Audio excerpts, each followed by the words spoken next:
connection, of course. Well, when I started Widow Speak Productions, that's my production company. I would always need record companies or distribution to distribute the material because look, the priority for me is to create, not to distribute, but also because I wanted to produce some records by other people. So I had an umbrella title, Widow Speak, and then I would find independent small record labels to put out my catalog. And part of it was just because my catalog already in the 80s, because I began in 1977, was growing quite immense. And I needed assistance to help. And I knew then, as I know now, I would never be with a major label. I never wanted to be.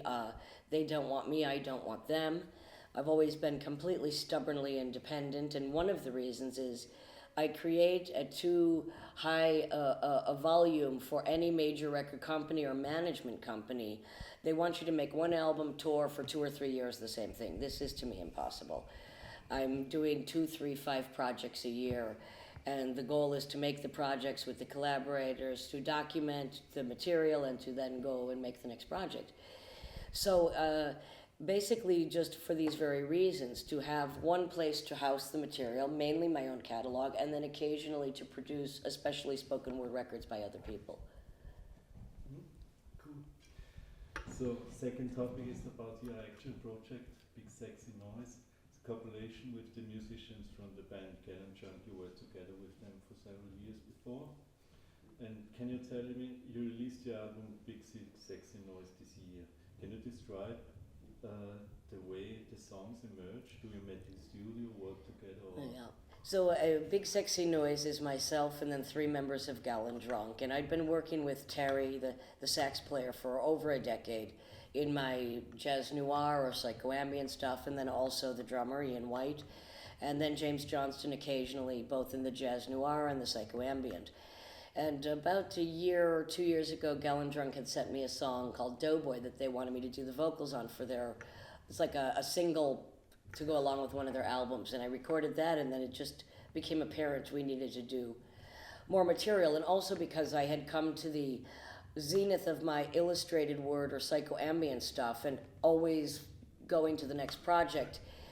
And also because politics being what they are. I mean, I've been speaking out against politics since under Ronald Reagan.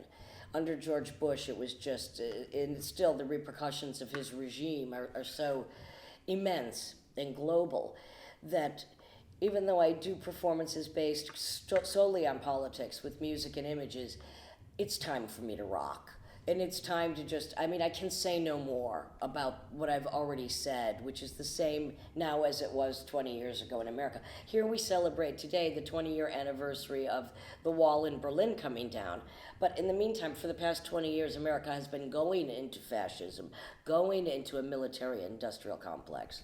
So, look, these subjects, prison reform, welfare, cancer, war, have been one of my main themes, obsessions, besides sexual politics, for decades. And now it was just the time to forget this nonsense and do some hard-ass, nasty, basic rock and roll. So it started with one song. And then James started sending me some riffs, via the internet, and I started working on the lyrics. I decided to go to London and just rehearse the songs. Well, within 1 hour of rehearsing the songs, we decided to go the next day to record them. And we recorded the first 6 tracks, which came out on a vinyl EP in the spring, in 1 day. Recorded in 1 day, mixed in 1 day. Then we did another session at the beginning of the end of the summer, beginning of the fall. The next 6 tracks, recorded in 1 day, mixed in 1 day. Then we had the full album and decided it's time to take this live where it belongs. And also, I mean, most bands play songs live and then record an album. I have always recorded an album and then decided if I'm going to go on tour. It's just the nature of what I do. And of course the music changes. So maybe there's a Big Sexy live album coming, down the road. But this is our 6th show maybe. The tour just began 2 days ago, this tour. And we're ready to rock. And it feels great because, I mean, to me there's so much post-punk, pop, disco, techno, electro, emo, overproduced, music that has an ulterior motive, that really we wanted to just strip it back down to almost a raunchy Southern boogie. I mean, I say that with great abstraction, but there is a bit of Southern boogie. I mean, we cover a Lynyrd Skynyrd song, which I had asked people for a decade to do, and they didn't understand where I was coming from. I'm like, look, if a song's chorus is "the smell of death surrounds you," I must sing this live. And it's just, I mean, I've always loved cover songs. Don't Fear the Reaper by Blue Oyster Cult, Why Don't We Do It in the Road, by the Beatles, Some Velvet Morning by Nancy and Lee Hazelwood. So, and we also do Kill Your Sons from Berlin by Lou Reed, which is also a great song about psychiatric drugs. And in America, there is a huge problem for over-medication. Not that anyone knows even what the lyrics are about for Kill Your Sons, but I know what they're about. Over-medication leading to brain death. Just feels good to get up there with my cock out and rock it. And it really kind of brings out the, the cock rocker in me. Let's call it what it is. And it's fun. Yeah. Very cool. Very cool. So we had a last question, it's maybe a little bit tough one, but I read about your, from where your name comes, Lydia Lunch. Can you tell me the story? Lydia Lunch, yeah. I mean, I was in New York. I was 16, 17. I hadn't started Teenage Jesus yet, and some of my friends were Willie DeVille, Mink DeVille. And I had a job, one of the few jobs I've ever had in my life other than being, an artist. And I had a job at a bar for 2 weeks. And we were all so poor. I mean, just desperately poor. And New York was very poor. New York was very desperate and dirty and dark and dangerous. And so I would steal food for my friends Mick DeVille. And one day I was walking down, and it was literally right in front of CBGB's. And I didn't start my band or anything. And Willie DeVille said, "It's Lydia Lunch, it's Lydia Lunch." And the name just, I didn't even want to take this name. It stuck. And two interesting incidences about one. Of course, I went decades later to tell Willie DeVille he had gave me that name. He didn't even, of course, remember it. But once I had called Russ Meyer up for an interview, and my friend Lance Loud had just interviewed him.